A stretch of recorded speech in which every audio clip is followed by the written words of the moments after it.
Cabidil a trídiag. Brise na Féinne. Is sin blian a bhí na Féinne a réim agus a rachmas. Dar chuid siad cahanna, óntacha, fuiltecha, mar cha fiún trá chur i gás. Chun éire a cynál séir ó gheorachtacha a tháinig chun a hún sí. Is sin séir agus seirvís a rinnedar don na hard rithe a chur aimsir orm. Thugad ein níhol agus an nóthracht dóibh. Ach feag na aimsir sin go léir, bhí lúbín lag is laura na héandachta acu.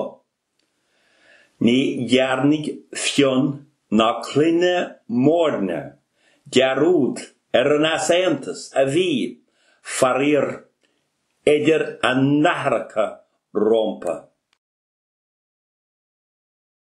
Deire hir hawl do bhris an tasantas sin amach athar a féin. Do réig cluine mórne fion agus a winter, agus dógur siad ca ora.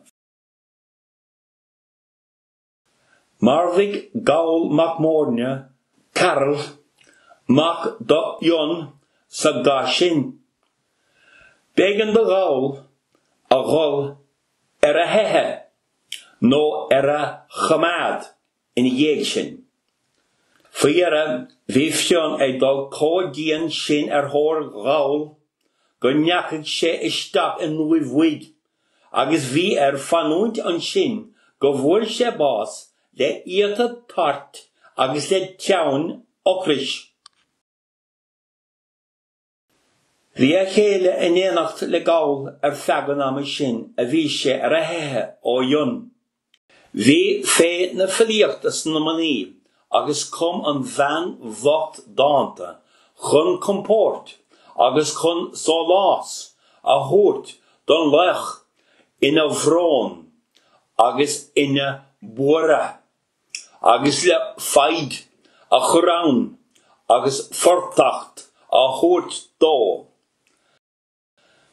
Valig na filí na dáanta sin go mórdnach, agus go hormach, agus tá cuinicha sin le fáil fós a gine, a tá bio a nniuh, chun a hút dúin, có dílis, agus có calma, is bhí man ná na héireann sa Concheanainn. Har éis báis gáil, thug chunán mhail mac mórne, móide, go muineach sé dialtas amach mar gheall bhás a rahar. Cuig sé sir agus sir, sias agus suas fud na tíre chun fion féin agus a chlán vac ó sin, oscar agus cuilte a chur lethe taobh. Fiera dúmpig carbre lifachir, ar rina hern, in nai na bhíon, agus chur sin go leor de winter na tíre I gine in agus na bhíon.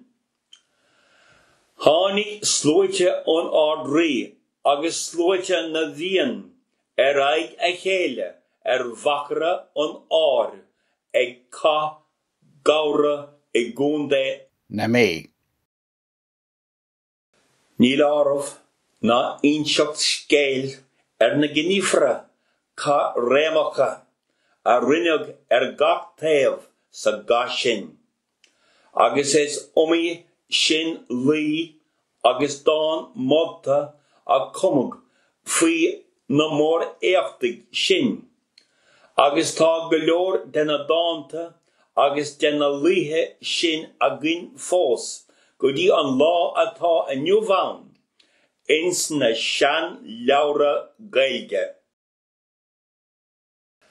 Seachas éonlaigh eile den na léachra éifeachtacha a bhí ar bhachra an áir an lá sin ag cá gabhra. Tugann gach naon den na fillí an chréamh do oscar le cá rémas. Taca titimín na híthe do chunig oscar an táir rí ag teacht chuige, agus nuair a chunig chuig sé Féinne éin, áil town ag buala na trá. Chunig an táir rí ag teacht chuige agus ní tuaisce chunig ná mar dhírig sé slá na 7 muig ar oscar. Chuig an gá rí chorp oscar agus le neart an bhuile leagach ar a glúin dheis é. Níor thuaisce oscar ar a leaghlúin ná mar bhí sé ar a gá chus arís, agus cá sé orchar ar slá na 9 muig leis an ád rí, agus do bharbhaigh sé ar an tuirt é. Nuair a chunig séad seo a bhí timpeall ar an rí, cad a hála, chuireadar cá bhar an rí ar feiliúr, I rucht is go sílach a bhainter go ma bneo fós agus go leanadís ora leis an gá, gan éon dro bhísnach a hacht ora. Ach chunig oscar céart a bhí déanta cá. Rug sé ar chloch, cha sé leis an gá bhar agus leag sé Nuair a bhí sin déanta ge, hiit sé féin, mín, marv, le méid agus le umad a ghunta.